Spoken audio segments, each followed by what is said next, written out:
할렐루야. 아멘. 오늘도 우리 히즐라이프 처치는 하나님께 최고의 예배를 드리길 소망합니다. 아멘.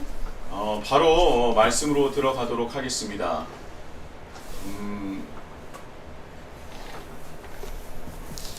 예수님의 공생애는요, 어찌 보면 그 공생애 자체가 죽음의 길이라고도 볼 수 있습니다. 예수님께서 이 땅에 오신 이유가 무엇입니까?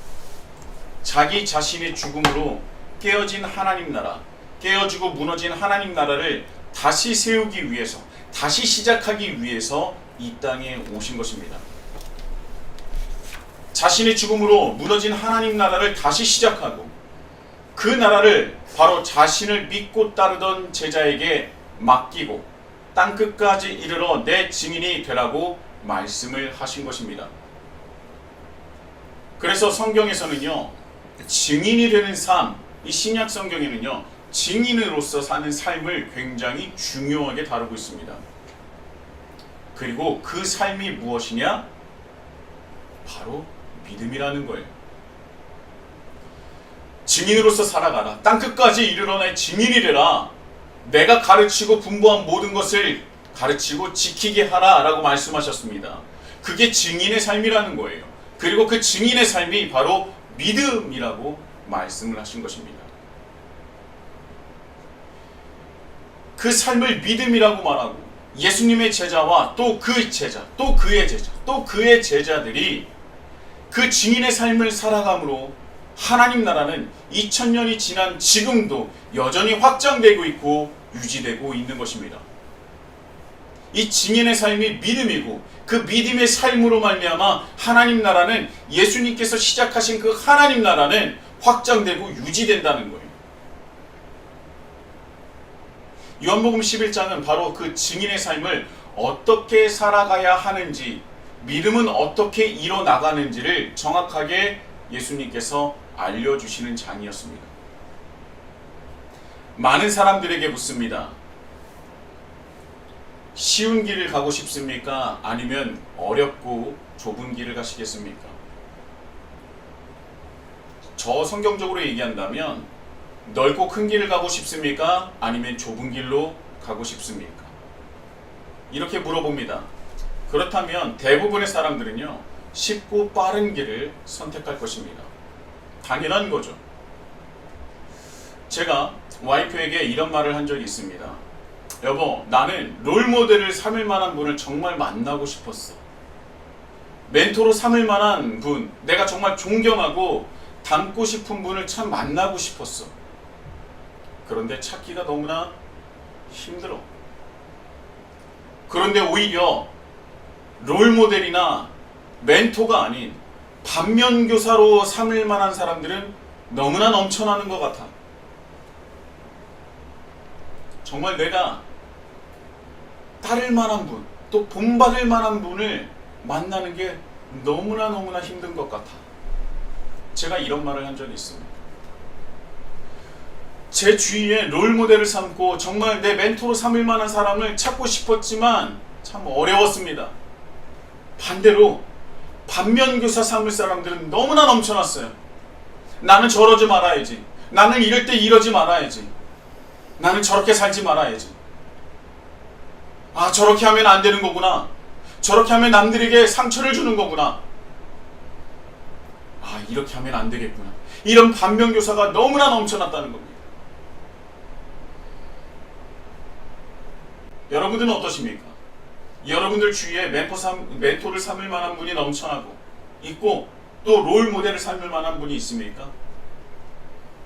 제가 여기서 말씀드린 것은 내가 가고자 하는 그 길, 그러니까 내가 뭐 직업을 선택하는 데 있어서 나는 이 직업을 가졌으면 좋겠어 라고 하는데, 그 직업, 그 분야에서 성공하는 사람을 롤모델 삼고 멘토를 삼는다? 이런 얘기를 하는 것이 아니에요. 내 삶의 전체에 대해서, 내 삶의 방향성에 대해서 내가 어떻게 살아야 될지, 어떤 목적을 두고 어떤 존재감을 가지고 세상을 살아가야 될지, 그 롤모델 삼을 사람이 없다는 겁니다.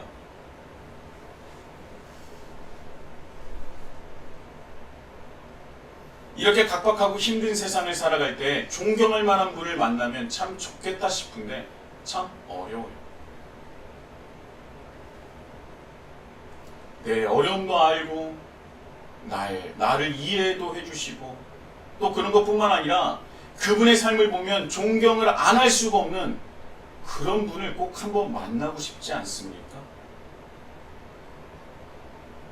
자, 그런데요, 우리가 멘토로 또 롤모델로 삼고 싶은 분의 인생을 한번 들어보니까 너무나 쉽고 편한 길로만 지내오셨던 거예요. 큰 어려움은 피하고 이왕이면 가장 쉬운 길, 그리고 자기 이익 앞에는 누구보다 앞장서지만 남의 일에는 그다지 별 관심이 없었던 그런 분이었던 거예요.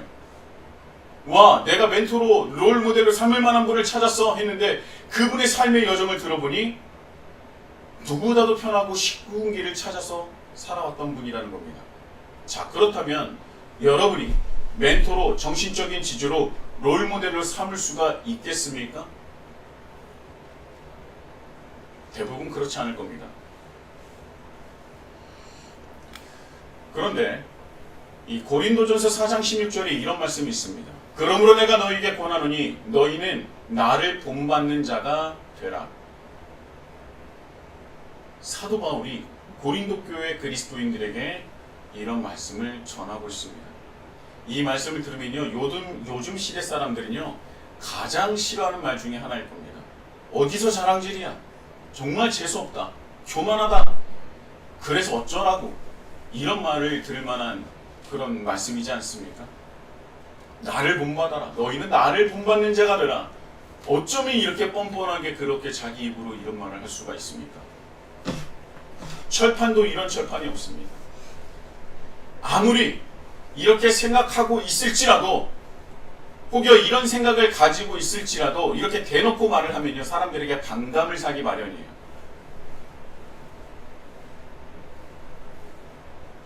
도대체 사도 바울은 무슨 생각으로 이런 말을 한 것입니까?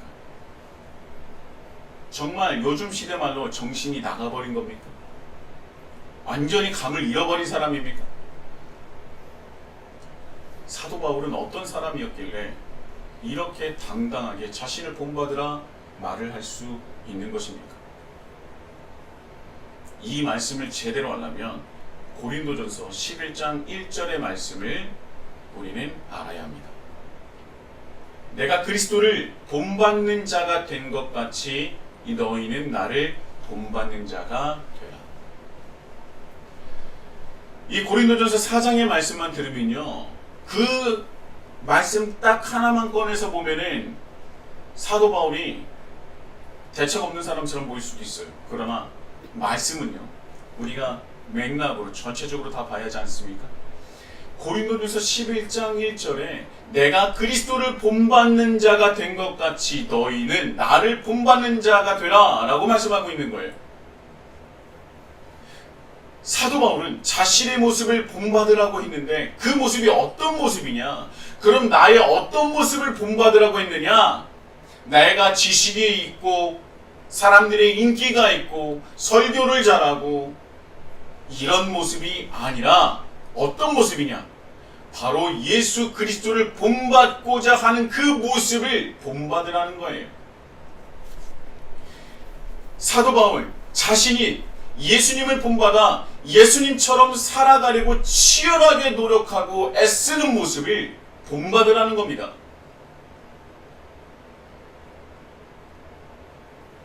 자신과 치열하게 싸우고 있는 예수님을 본받기 위해서 자신과 치열하게 싸우고 있는 내 자신을 그렇게 애쓰고 애끓는 마음으로 그렇게 노력하고 살아가는 나를 바라보라는 거예요.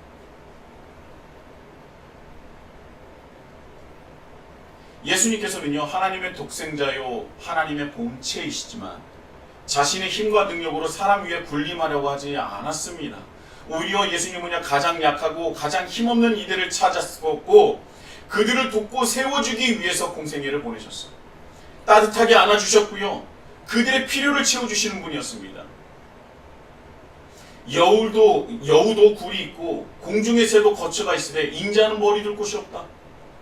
이런 말씀도 하시지 않습니까? 물론 이 말씀은 나는 집도 없다 이 정도의 말씀만은 아니지만 확실한 것은요, 예수님은 자신의 것을 채우기 위해서 그것을 남들에게 요구하고 내가 남들보다 더 잘 살기 위해서 권력을 유지하며 더 큰 집, 웅장하고 세련된 집을 가지신 분이 아니었다는 거예요. 오히려 권력을, 가진 힘을 나누고자 힘썼던 분이 바로 예수님이라는 것입니다. 가장 높은 곳에, 가장 높은 자리에, 가장 높은 지위를 바라시거나 원하시는 분이 아니었다는 거예요.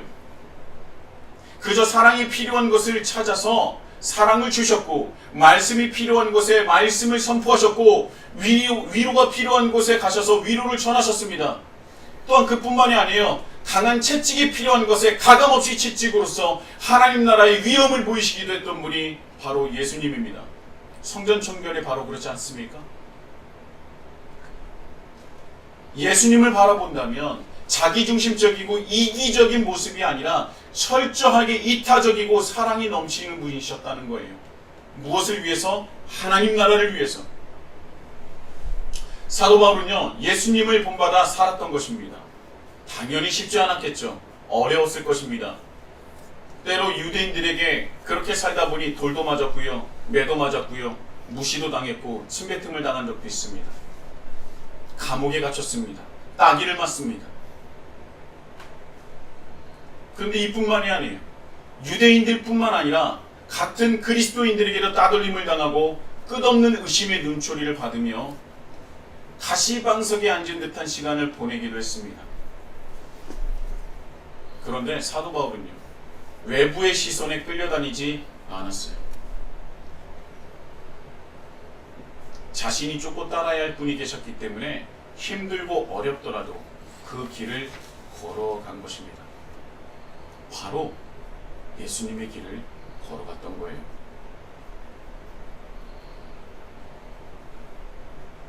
시간이 지나자 사도 바울의 삶을 보고 많은 이들이 감명을 받고 또 존경하기 시작했습니다. 그리고 사도 바울의 모습에서 많은 사람들이 다름 아닌 예수님의 그림자를 볼 수 있게 된 것이죠. 그래서 사도 바울이 말합니다. 그러므로 내가 너희에게 권하노니 너희는 나를 본받는 자가 되라. 이 말을 들은 고린도 교회 그리스도인들은 예수님의 길을 그대로 걷고자 노력하는, 그리고 애쓰는 사도 바울을 떠올리며 자신들 또한 그 길을 걷고자 노력하기 시작했던 거예요. 바울에게서 예수님을 느꼈기 때문입니다. 자, 이렇게 예수님을 본받는 바울, 그리고 그 바울을 바라보는, 예수님을 본받고자 노력하는 그 바울을 바라보는 고린도 교회뿐만 아니라 수많은 교인들, 그리스도인들, 이들이 예수님을 본받고자 살아가는데 어떤 일이 일어나는지 아십니까? 로마서 15장 5절입니다. 이제 인내와 위로의 하나님 너희로 그리스도 예수를 본받아 서로 뜻이 같게 하여 주사. 예수를 본받으려는 사람들이 많아집니다. 쉽고 빠른 길이 아닌 어렵고 좁지만 예수님께서 걸으신 그 길을 걷는 이들이 많아집니다. 그러면 어떤 일들이 일어납니까? 예수님을 본받으려는 사람이 많아져요. 쉽고 빠른 길이 아니라 어렵고 좁지만 예수님께서 걸으시는 그 길을 걷고자 하는 사람들이 많아집니다. 이때 어떤 일이 일어나냐? 내가 잘 알지도 못했던 사람인데도 불구하고, 만난 지 얼마 되지 않은 사람인데도 불구하고 서로의 뜻이, 서로의 마음이 하나가 되는 것을, 같아지는 것을 경험하게 됩니다. 그것이 바로 로마서 15장 5절의 말씀이에요. 마음이 맞는다는 거예요. 여러분, 우리가 동호회 갑니다. 등산 동호회, 자전거 동호회, 탁구 동호회, 테니스 동호회, 이런 동호회에 들어가면요, 다른 곳보다 친해지기가 훨씬 수월해요. 왜요? 관심사가 같기 때문에. 같은 관심사로 모인 이들이기 때문에 마음을 서로 열기가 쉽고 마음이 하나가 되고 마음이 같아지기가 쉬워지는 겁니다. 마음이 맞는다는 거죠. 오직 하나님과 하나님 나라를 위한 그 뜻을 가진 이들이 모여서 예수 그리스도의 삶을 따르는 이들이 모였을 때 나라가 달라도, 민족이 달라도, 사는 곳이 달라도, 성별이 달라도, 나이가 달라도 한 뜻으로 한 마음으로 서로 하나가 될 수 있는 것입니다. 이것이 뭐예요? 이것이 교회예요. 여러분, 다른 곳이 교회가 아니라 바로 이곳이 교회입니다. 다른 뜻과 다른 생각으로 모인 이들이 아니라 오직 하나님과 하나님 나라를 위한 사람들이 예수님의 모습을 본받아 그분의 길을 걷는 이들이 모이는 곳, 그래서 마음이 하나가 되고 뜻이 같아지는 곳이 바로 교회라는 거예요. 나라가 다르고 민족이 다르고 사는 곳이 다르고 성별과 나이가 달라도 문화적으로 완전히 다른 세상 사람들이었음에도 불구하고 하나가 될 수 있고 하나가 되는 곳이 바로 교회라는 것입니다. 교회는 다른 곳이 아니라 하나가 되는 곳이에요. 교회는 다름이 하나가 되는 곳입니다. 왜요? 한 마음과 한 뜻으로 한 길로 살아가는 이들이 모였기 때문입니다. 그런데 반대로 왜 교회는 수많은 문제와, 지금 우리 한국교회도 마찬가지지만 왜 교회라고 하는 곳에 수많은 문제와 갈등이 생깁니까? 인간이 모이면 문제와 갈등이 생기는 것은 당연한 겁니까? 그럴 수도 있죠. 그런데 왜 교회마저도 이런 갈등이 생기는 것입니까? 왜 그런 것 같아요?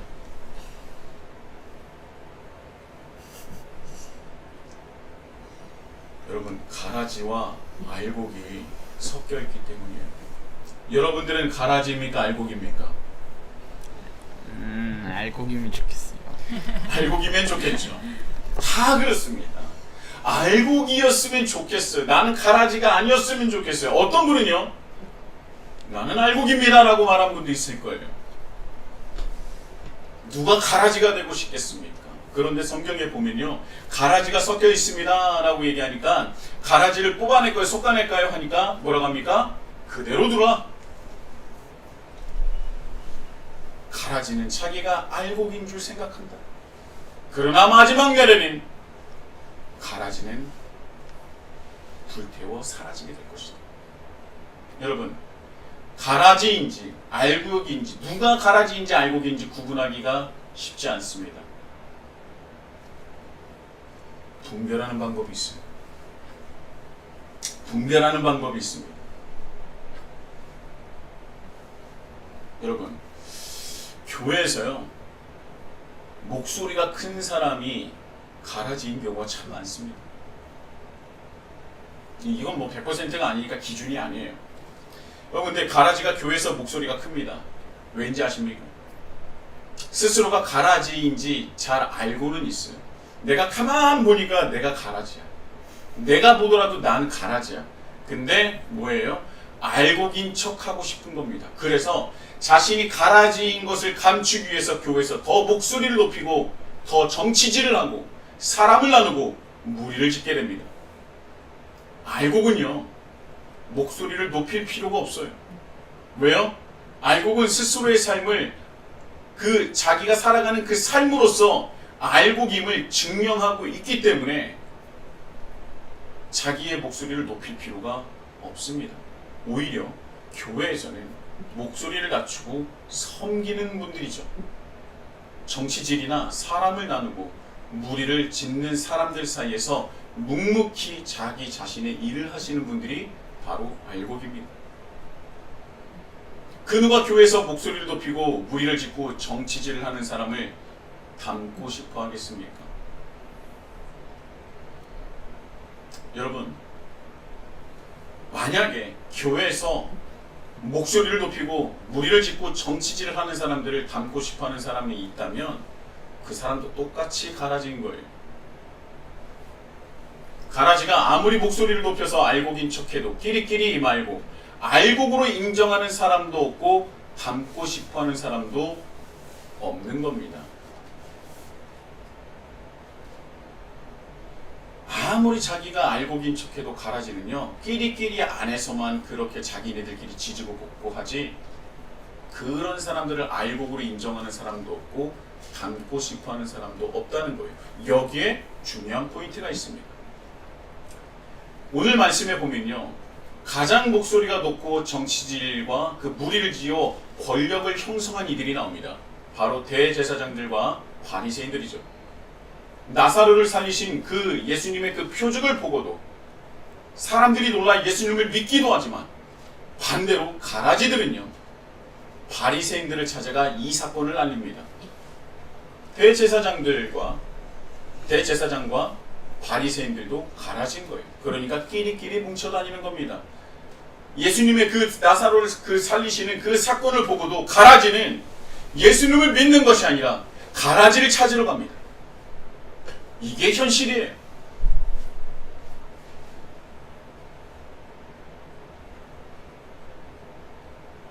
그리고 가라지가 가라지를 찾아가서 예수님께서 일으키신 표적을 말합니다.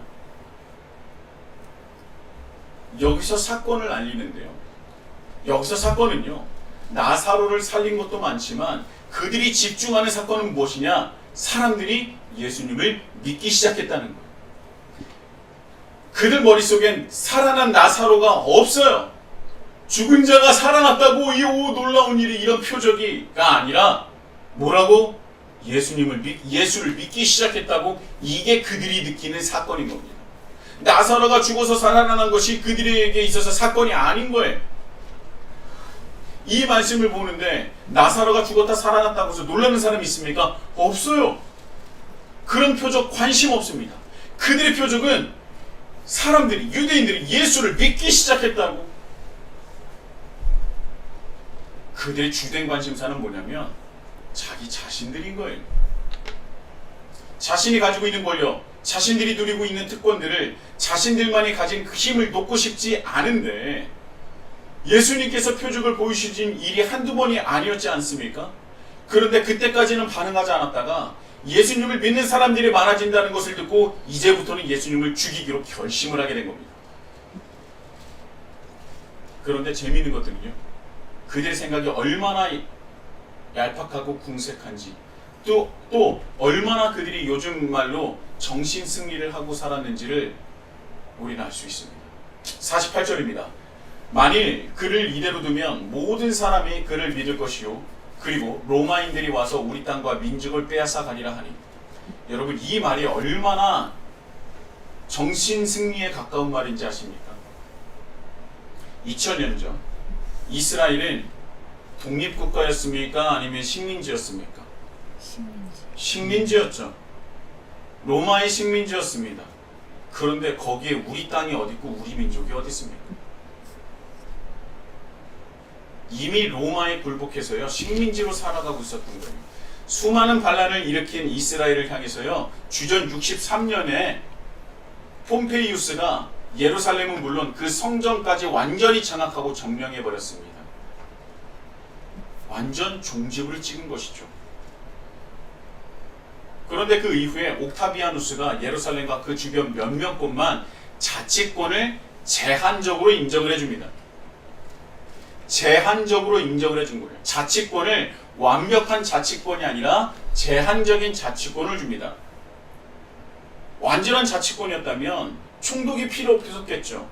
로마 군인이 필요 없었겠죠. 제한적인 자치권을 인정해줬고, 제한적인 자치권을 가진 사람들이 사내들인 공예입니다. 실제로 예루살렘 안에는요, 로마 군인들이 한 소대 정도를 제외하고 없었어요. 아예 없었던 건 아닙니다. 그런데 이스라엘 절기 때는요, 사람들이 워낙 많이 몰리고 또 관리하는 차원에서 혹여라도 여기서 소동이 이루어질 수 있고 또 반란이 일어날 수 있기 때문에 절기 때는요, 대규모의, 굉장히 큰 규모의 로마 군인들이 예루살렘에 들어왔습니다. 자, 이 제한적인 자치권을 가지고 있다고 해서 그들이 식민지가 아닌 겁니까? 아니에요. 세금을 로마에다 냈던 사람들이 그들 아닙니까? 또 나중에는요, 대제사장 임명 또한 로마가 간섭을 하기 시작해요. 제한된 그 자치권이었지만 그 일말의 그 얼마 없는 그 자치권도 점차 로마가 가져가기 시작했다는 거예요. 그런 상황에 그들이 뭐라고 말합니까? 우리 땅과 민족을 빼앗아가리라. 그들의 땅이 어디 있고 그들의 민족이 어디 있는 겁니까?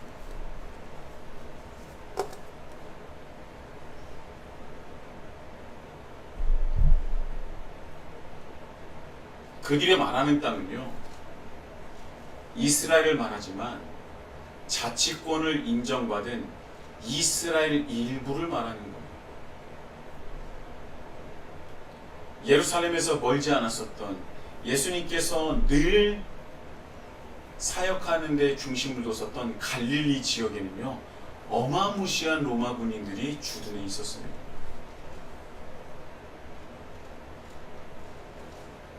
그 알량한 제한된 그 자치권을 가지고 있다고 생각하면서 희한한 정신 승리를 하면서 이 땅은 누구 땅이라는 거예요? 내 땅이라는 거예요. 남은 지역은요, 갈릴리는요, 다른 지역은요, 자기 땅이 아니라는 겁니다. 얼마나 웃긴 작자들입니까?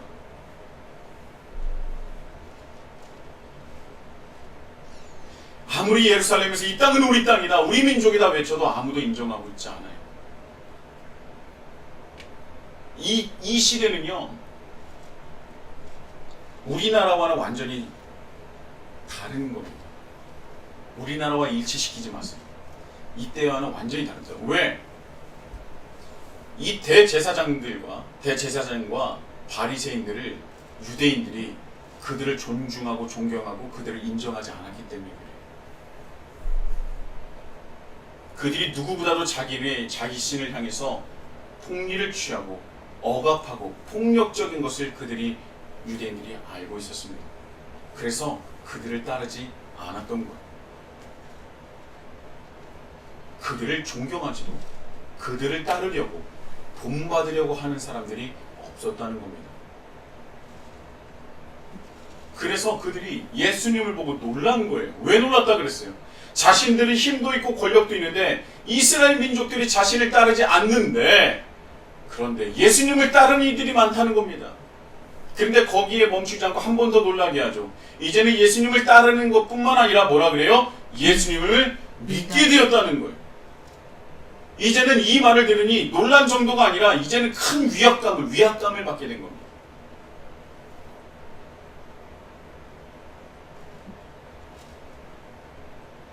자, 여기서 가라지와 알곡을 구분할 수 있는 좋은 방법이 나옵니다. 아주 간단해요. 나를 본받으려고 하는 사람이 있느냐,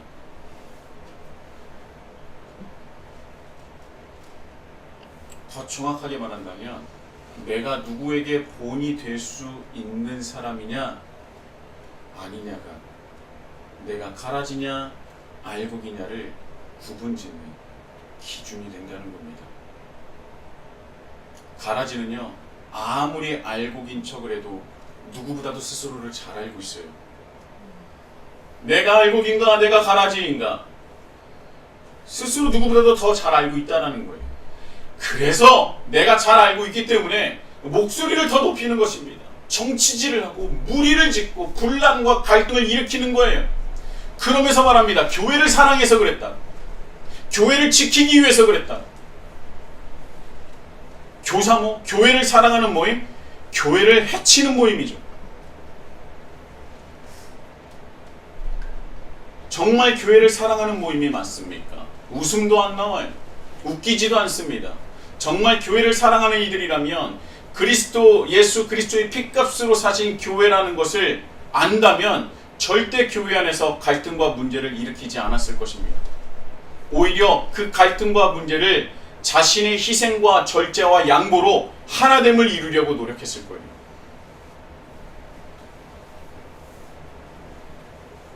사도 바울은 예수님께서 보여주신 그 삶을 그대로 본받고 따르려고 노력했습니다. 그리고 그 모습이, 그 믿음의 삶이 고린도 교회 그리스도인들 뿐만 아니라 수많은 그리스도인들에게 영향을 주고 그를 따르고 본받게 만들었어요. 자신을 본받으라는 말씀은 교만한 고백이 아니라 자신과의 치열한 싸움 한복판에서 애끓는 심정으로 다른 동역자들을 향해 간절함이 담긴 신앙 고백이었던 거예요. 내가 내 자신과 싸우기 위해서 치열하게 싸움을 합니다. 죄성으로 똘똘 뭉친 내 자신을 이기고자 예수 그리스도를 본받고자 하는 그 삶으로서 치열하게 싸우고 있는 거예요. 그리고 치열하게 싸우는 모습으로 그 애끓는 마음을 가지고 내 뒤에 있는 자들에게 말합니다. 내가 이렇게 싸우고 치열하게 싸우고 있는 나의 모습을 본받으라.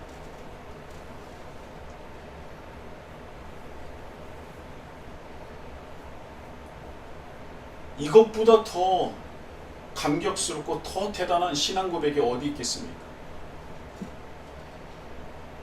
내가 교회 안에서 한 자리 차지하고 있다고 해서 장로다, 권사다, 안수집사다, 내가 여러 직분을 가지고 있다, 내가 여러 곳에서 봉사하고 있고 위원장이다, 위원회다, 그것이 알곡임을 증명하는 것이 아닙니다.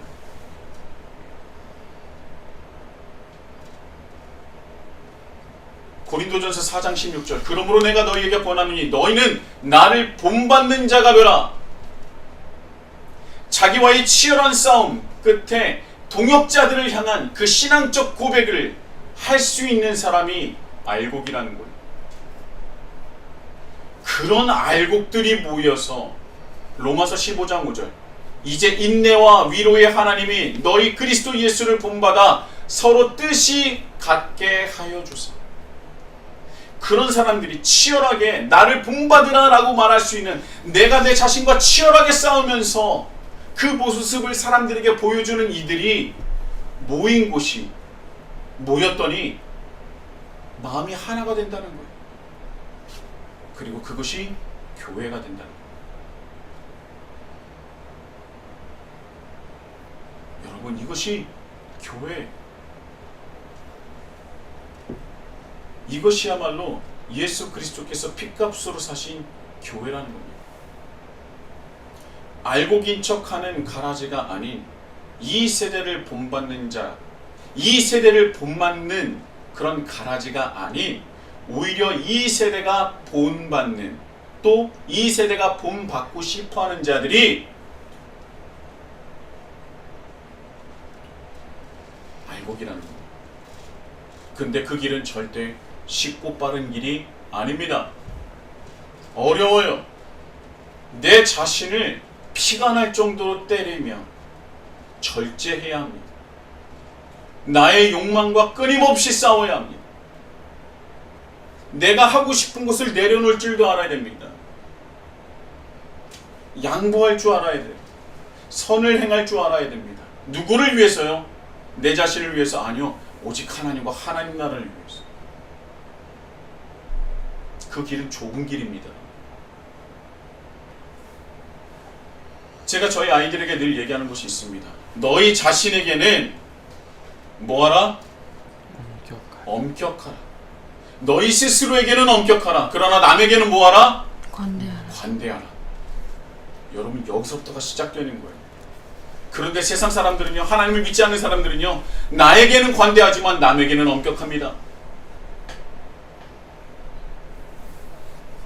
그런데 우리가 세상에 나갈 때 나에게는 엄격하지만 남에게 관대한 모습을 볼 때, 보여줄 때, 정말 실제로 보여주는 것뿐만 아니라 그렇게 살아갈 때 세상 사람들이 우리를 바라보며 어떤 모습으로 다가오겠습니까? 멸시의 눈입니까? 무시의 눈입니까? 아닐걸요.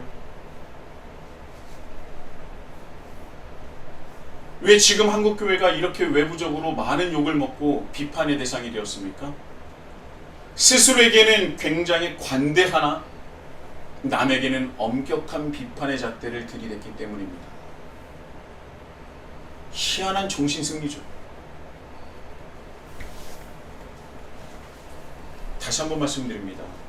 가라지와 알곡인 것을 구분할 수 있는 가장 중요하고 가장 간단한 방법은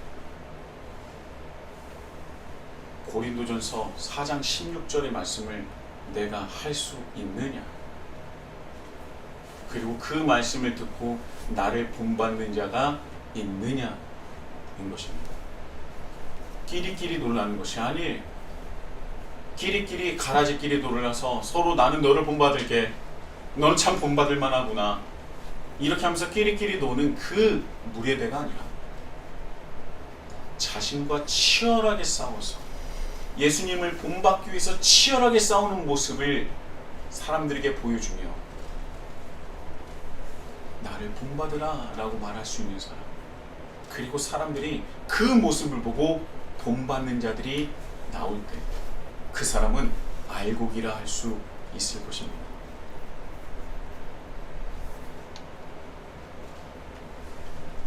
저 또한 알곡인지 가라지인지 자신 있게 나는 알곡이다 라고 말을 하기가 어렵습니다. 그러나 저는 제가 스스로 알곡이기를 바라면서 끊임없이 이 말씀을 전하면서도 제 자신과 싸워 이길 것입니다. 나에게는 엄격하고 남에게는 관대함. 나의 필요를 채우기 위해서 남을 희생시키는 것이 아니라 남의 필요를 채우기 위해서 나의 것을 내어줄 수 있는 사람. 저는 그것이 바로 하나님께서 예수님을 이 땅에 보내시고 예수님께서 우리에게 보여주신 그 모습이라는 것을 여러분들에게 말씀드립니다. 여러분은 가라지입니까? 알곡입니까? 우리가 다시 한번 그것을 생각해 보시면서 알곡이 되기 위해서, 남에게 본이 되기 위해서, 본이 될 수 있는 사람이 되기 위해서 결단하며 오늘 하루를 살아가시는 저와 여러분이 되시길 예수님의 이름으로 축복합니다.